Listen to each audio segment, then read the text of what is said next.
Hello, I'm Jordan. I am going to do yet another tag today, but this is an original tag. I'm calling it a Shakespeare tag. I'm not going to call it the Shakespeare tag because there's at least already one out there, and this is just a humble addition to the tradition. So what I've done is I've taken 10 Shakespeare plays and I've turned each one into a prompt. So the first one is The Comedy of Errors. And the prompt for that is name a debut work that is surprisingly good. And for that, I'm going to go with The 13th Tale by Diane Setterfield.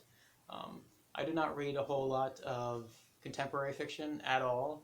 My mom read this actually, and she recommended it to me, and I was very pleasantly surprised. I loved it. To me, it's a very loving, clever homage to Gothic literature, which is a genre that I really enjoy. So that's a debut I really liked. The second play is Love's Labour's Lost, and the prompt for that is name a book that you find excessively wordy. And for this I'm going to say Ulysses by James Joyce, which is, I can't think of a book that irritated me more than Ulysses. I just got no joy out of it at all. I just thought it was unbelievably pretentious. But I don't know, if anyone out there has read it and legitimately enjoyed it, please let me know. By enjoy, I don't mean admire or respect, because I do certainly admire it. Joyce was obviously a master of the language in a way that almost no one ever is, but I feel like the result is just super tedious for me. So I'm going to go with Ulysses on that one. The third play is As You Like It, and the prompt is name a book with a particularly lovable cast of characters. And I'm going to say it's actually another debut novel. It's much older though. It's The Heart is a Lonely Hunter by Carson McCullers. I don't own a copy of it, unfortunately, but this is a book of her short stories, and I do honestly love every character in that book. And I think what's amazing about McCullers, all of her stuff, not just that book, is her power of empathy. She just deals with her characters so honestly, and yet also so gently and good-heartedly, without at all being sentimental. The only writers I can kind of think to compare to are like George Eliot and Tolstoy, but I feel like those writers, I always get the sense that there's kind of an agenda beneath all the empathy. I do not get that impression from McCullers at all. I feel like a better person after having read some McCullers. The next play is Midsummer Night's Dream, and the prompt for that is name a book that enchanted you. And for this I'm going to say everything I've ever read from John Crowley. And this is a writer I've mentioned before on this channel, and I will mention him every chance I get because I feel like he is unforgivably underappreciated. Like I said, everything I've read from him has certainly enchanted me. He's one of those writers where before I discovered him, I was kind of an aimless reader, and that's totally fine. That's a good thing to be, and I'd like to think I still am that to a certain extent. But when I discovered, it was actually Little Babe was the first novel of his that I read, and I just had that click, like, this is for me. This is the kind of reader I am. So I certainly highly recommend checking out John Crowley if you haven't read anything from him. The next play is Hamlet, and the prompt for that is name a book that you think is overrated. And I'm going to say Pride and Prejudice by Jane Austen. I read that, I think about a year ago for the first time, and I just did not get it.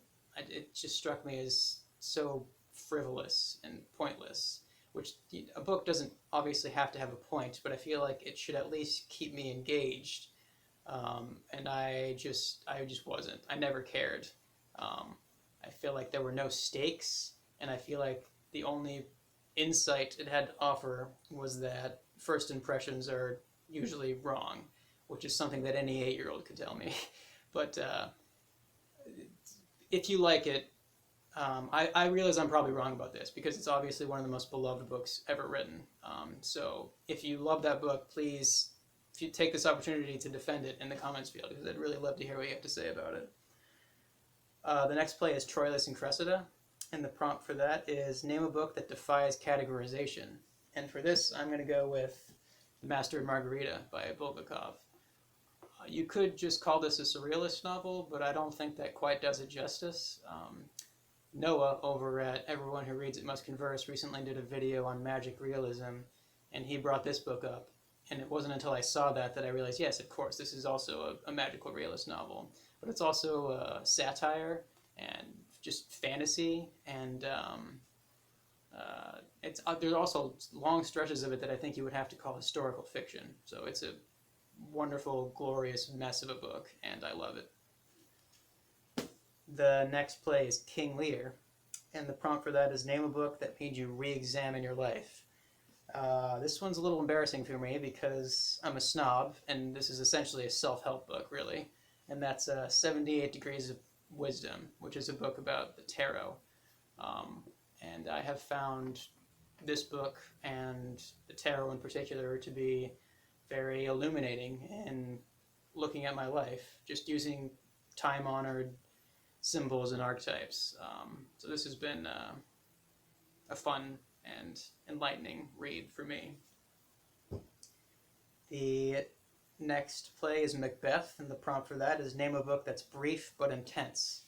And for this, I'm going to go with The Death of Ivan Ilyich by Tolstoy, which I found to be an absolutely harrowing reading experience.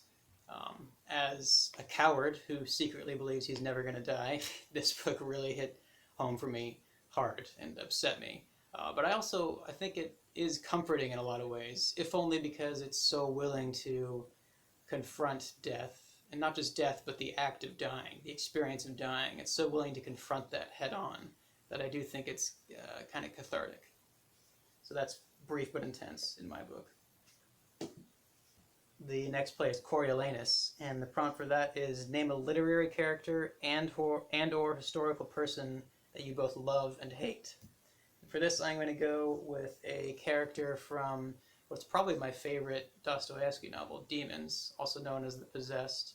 And the character is Pyotr Stepanovich. Sorry. And this book is populated by monsters, but he is the most heinous one, I think. He's slimy and deceitful, duplicitous, and just sociopathic. But I think I would argue he's also undeniably charming and engaging, and he's kind of the energy force of this book for me. And I think you could make an argument that he's actually the protagonist of it. So I certainly love and hate Pyotr Stepanovich. The final play is The Winter's Tale, and the prompt for that is name a book that comforts you. And for this, I'm going to go with Penguin Book of Victorian Verse. I don't think it's any secret on BookTube that the Victorians have a very comforting and cozy quality to them, and I think that Victorian verse in particular has that quality. I'm not exactly sure what it is. I think it's just the craftsmanship of it and how immaculate and polished a lot of these poems are. I find that very reassuring. So this is probably my favorite bedside book. So that is a Shakespeare tag. I'm going to tag a couple booktubers, but keep in mind this is a very soft tag. If you do not feel obligated to do it, I'm not going to be offended if it's just not your thing. I'm going to tag Jack over at the Rambling Raconteur. I'm going to tag Jim over at Jim's Books, Reading and Stuff, and I'm going to tag Roz at Scallydandling About the Books. But if you're seeing this and you want to do it, please feel free to do it. I would love to see everyone's answers to these. So yeah, that's the tag, and thanks for watching. Have a good day.